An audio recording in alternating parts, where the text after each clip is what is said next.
What a week it has been. Like so many of you, we've been monitoring the COVID-19 coronavirus situation for the last few weeks. Obviously, that intensified quite a bit this last week. Wednesday, things started coming out all throughout the day on Twitter and news, and I was watching it all come out, but that night we had our normal Restore group, and so we went to that, and it didn't feel quite normal, though. It was a little bit different. We sat around the living room like we normally do. Our group has a ton of kids, so they were running in and out during our discussion like they normally do. But the conversation was a little bit different. We talked about what life might look like in the coming days and weeks and months if coronavirus continued to move through our community and our country. We talked about different ones of us who have work spaces that were asking us to work from home, different measures that people were taking, and we prayed together at the end like we do every Wednesday night, but again, this prayer felt a little bit heavier. As the kids were running in and out, we prayed for our kids. We prayed for our families. We prayed especially for our parents, elderly, the immunocompromised among us, any vulnerable people in our city and around our country and around the world. And that night, with kind of a heavy heart, I went home, and when I got home, I turned on ESPN. And on ESPN, I was expecting to watch a basketball game, but instead of a basketball game, I saw an announcement that the NBA had totally paused the rest of their season. Now, I think it sounds maybe a little ridiculous, but honestly, that was the moment. That was the moment that it really hit. An $8 billion a year industry totally pressing pause on the rest of their season, literally pulling players off the court. I knew that this was going to be a big deal. President Trump, about that same time, started announcing travel restrictions to other nations. And I went to sleep that night, and I woke up Thursday morning, and I jumped on two different conference calls. The first one was with a group of about 100 pastors across the country, and we talked about how the church is responding. And the second one was with the Austin Disaster Relief Network. And that one was really important because it was partially led by an official from the Austin Public Health Department. And during our time together, I remember one guy from another church asked the question, when should we start thinking about shutting down our in-person church gatherings? And the Austin Public Health official said, right now. You should think about doing it right now. And so later that day, really later that morning, we made the decision to gather only online today and kind of into the foreseeable future. Then, as you know, over the next 48 hours, colleges and universities extended their spring breaks. Basically, everyone I saw extended their spring breaks. Most of them are going online only when they come back for the rest of the spring. Almost every collegiate sport has shut down for the rest of the winter and the rest of the spring. They're talking about giving eligibility back to seniors who didn't get to compete in their sports if they want to come back next year.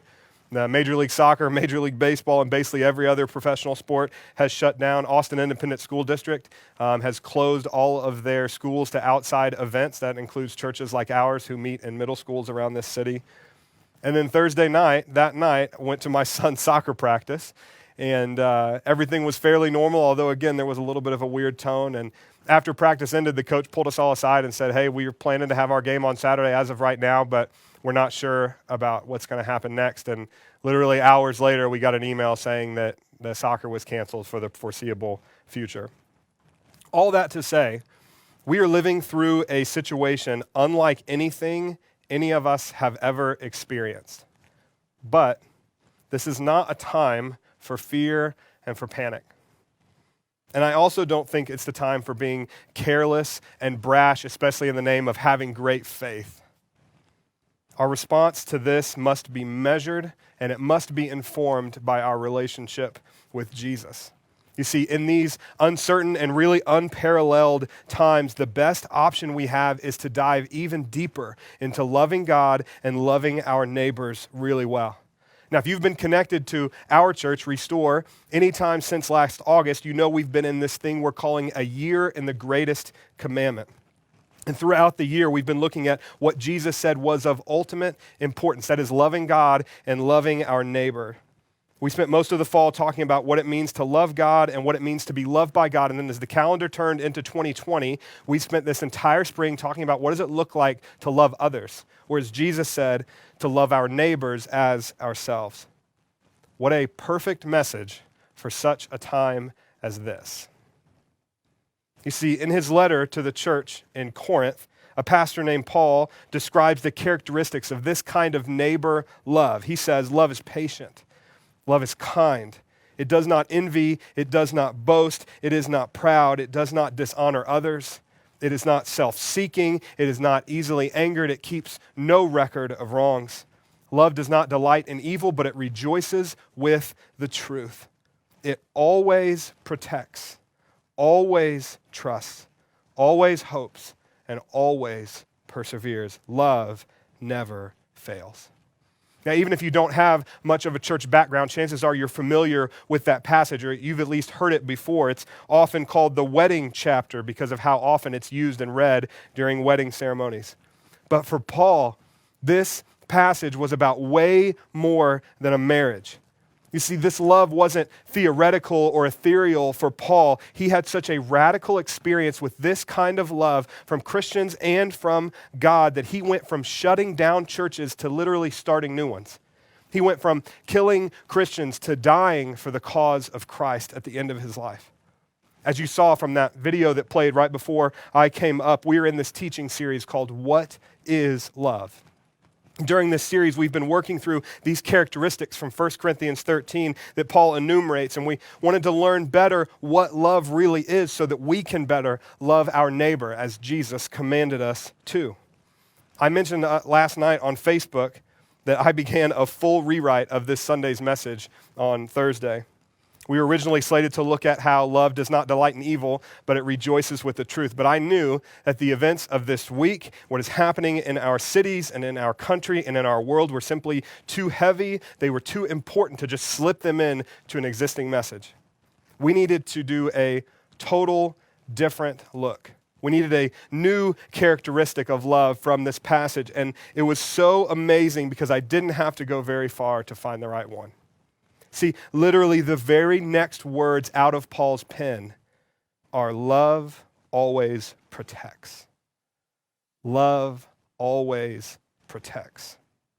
At this moment in history, we absolutely need a love that protects our neighbors.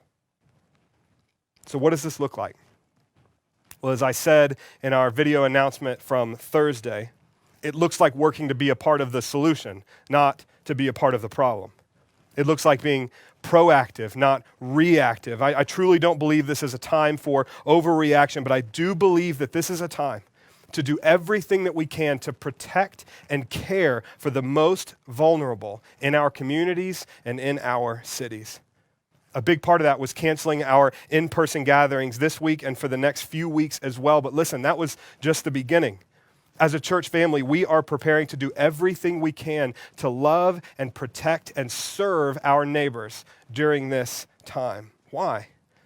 Because this is what Jesus meant when he said the most important thing we can do is love God and love others. Loving and protecting our fellow human is at the very core of what it means to be a Christian. This is our identity in Christ. Love always protects. A more different word for the words of the translation in 1 Corinthians 13 is love bears all things.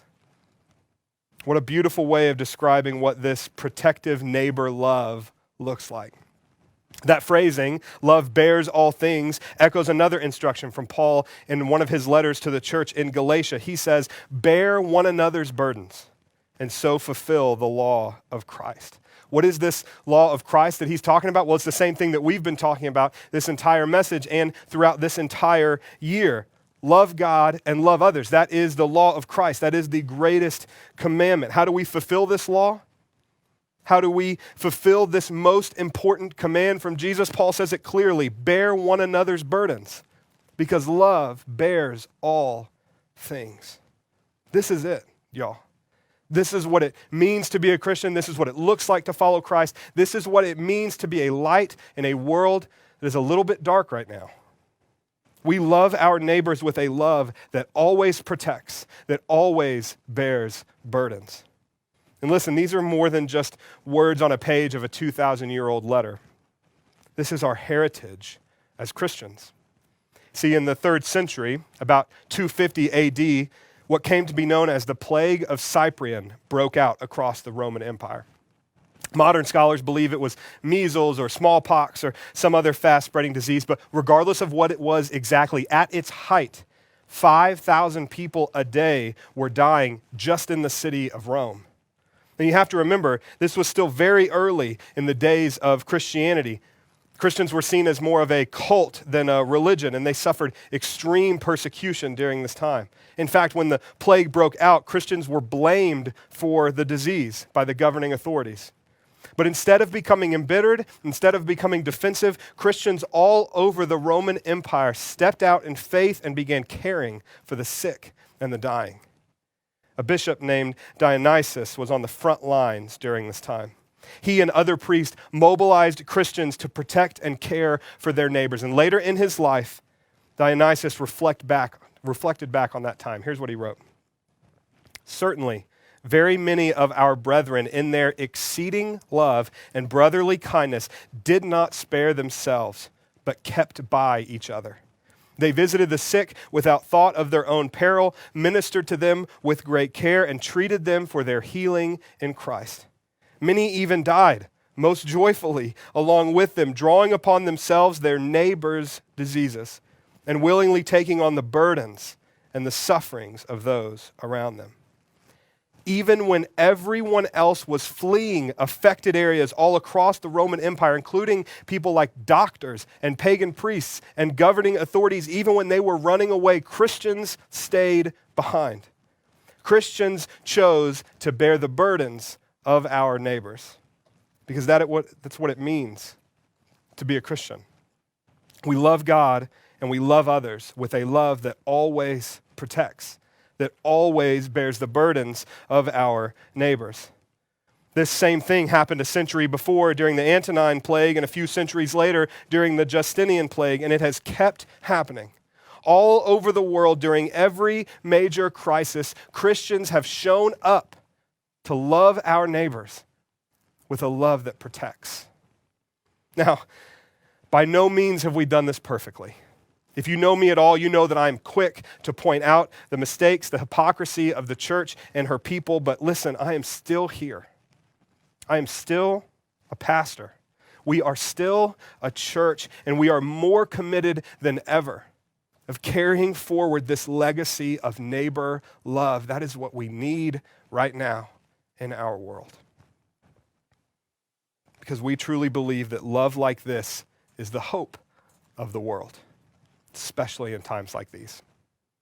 Showing up to protect and care for our neighbors is who we are as Christians. It is the core of our faith. It is in our very DNA, not just from the legacy of our brothers and sisters from times gone by, but from Jesus himself.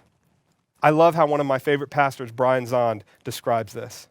He says, Jesus has taught us to see the sick, the poor, the prisoner, and the stranger as his brothers, as our brothers, as Jesus himself. Now, this is something entirely new.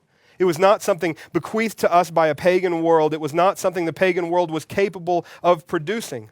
See, in the Genesis story, before he moved east of Eden to found human civilization, Cain cynically asked, "Am I my brother's keeper?" This is how Cain justified himself before God. Cain obviously didn't think he was his brother's caregiver, and neither did Pharaoh or Caesar, the heirs of Cain's city. But in reconfiguring the world around love instead of competition, Jesus answered Cain's question with a resounding yes, and then said to us, "And here are your brothers, take care of them." It is naive and historically unwarranted to think that this kind of compassion, care for those least able to contribute to the welfare of the community, would be regarded as a virtue without Jesus Christ. This is the legacy he left us. Jesus has saved the world from the self-centered, brother-denying ethic witnessed in Cain, an ethic that viewed the helpless as undeserving of aid and unworthy of compassion. After all, it was the followers of Jesus who pioneered such radical innovations as hospitals, orphanages, leprosariums, almshouses, relief for the poor, and public education. The idea that the world somehow or other would have arrived at an ethical worldview that could produce such charitable practices and institutions without Christ is an idea wholly lacking in evidence. The radical love of Jesus and his followers changed the world forever. But this is not only our legacy, It's not only our past, it is for right now. It is our mandate for today. From the plagues of old to the problems of right now, Christians are called to love and serve and protect. We are called to bear the burdens of our fellow human. Now, thankfully, we are not facing issues of the same severity as our sisters and brothers from the first few centuries. While serious, certainly, COVID-19 isn't nearly as treacherous as the plagues that I just described. And it's really important to note that the best ways to help people right now are different too. Whereas it made sense to rush toward the sick who had been abandoned by doctors and government during a plague, today we are doing our best not to spread the virus and overload hospitals like we've seen across other countries. Experts say social distancing is the best way to help people in need. But while the dangers and the solutions are very different, our opportunity right now to show our neighbors the love of Jesus is the same. So how do we do that? What does love look like in the midst of this coronavirus? Well, first I want to tell you what you shouldn't be doing. You shouldn't be making hand sanitizer in your bathtub, okay? Please don't do that. I'm not going to spend a lot of time on that one in particular. That is a really bad idea. It's going to make you sick. Things may blow up. Don't do it. Just wash your hands. Wash your hands. Another thing you shouldn't be doing, buying up all of the toilet paper and the Lysol wipes. I know the memes are funny, but panic buying is a really bad idea. You see, seeing empty shelves just increases people's fears, and it also prevents people from being able to get the things they actually need in reasonable quantities.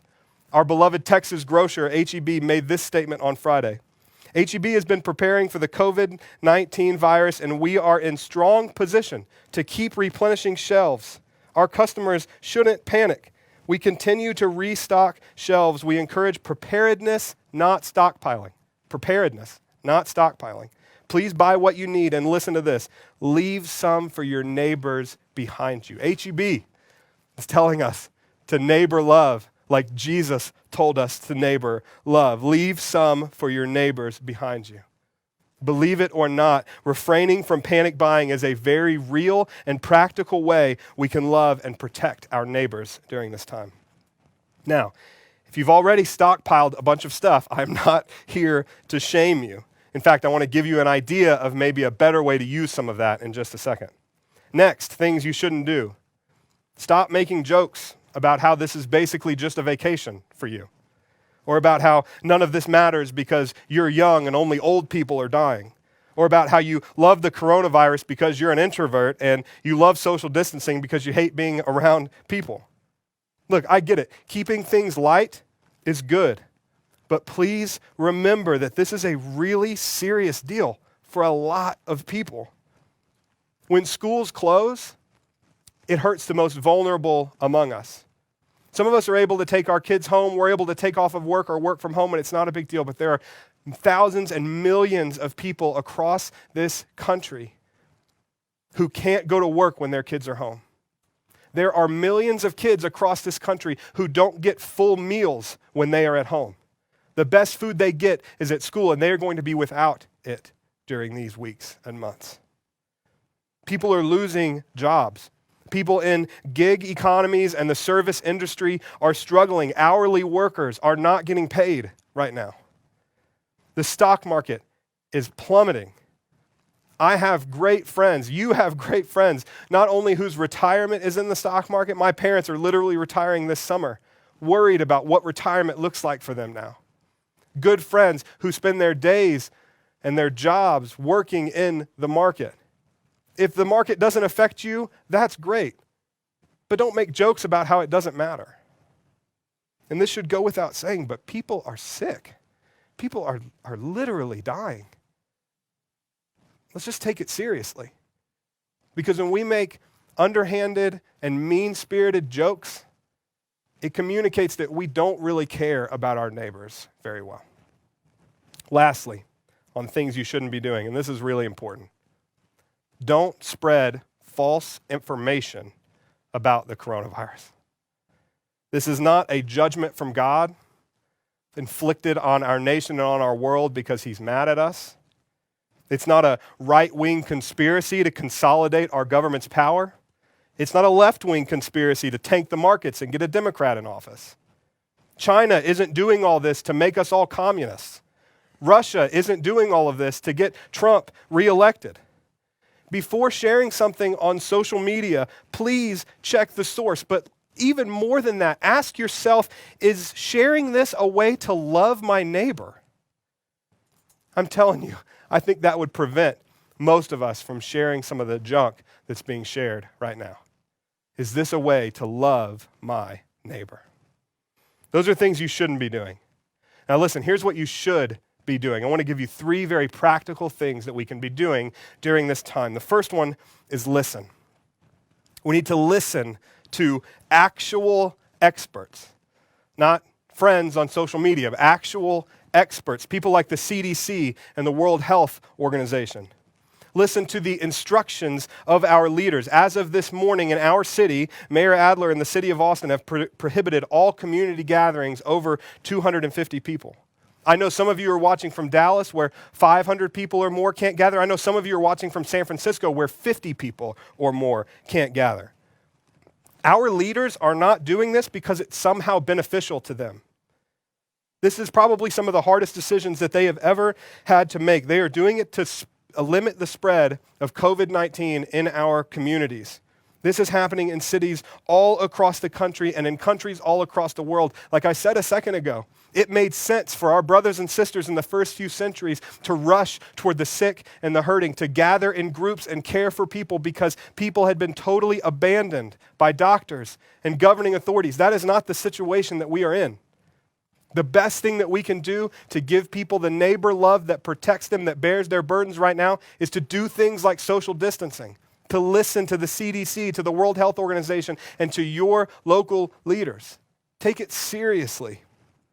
Here at Restore, we are trying to love our community and city well by modeling what it looks like to follow our leaders. That means canceling our in-person gatherings for a while and encouraging people to practice social distancing. Lastly, listen to the people around you. Listen to their stories. Listen to their hardships. Listen to the way that this thing is affecting them.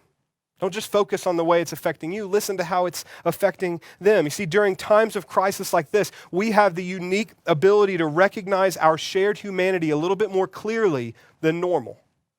If we are intentional about it, we can actually get to know people and really empathize with each other over the coming weeks and months. Listen, that's the first thing. The second thing is to serve. I want you to check on the people around you. Text them, message them, your neighbors, your family, your friends, and listen, especially vulnerable people around you. The elderly, the sick, and people with pre-existing health conditions. A quick run to the store or the pharmacy could be a huge gift for them at a time like this. You pick something up for them, you leave it on their doorstep, you ring the doorbell, and you say, hey, I'm just here to help.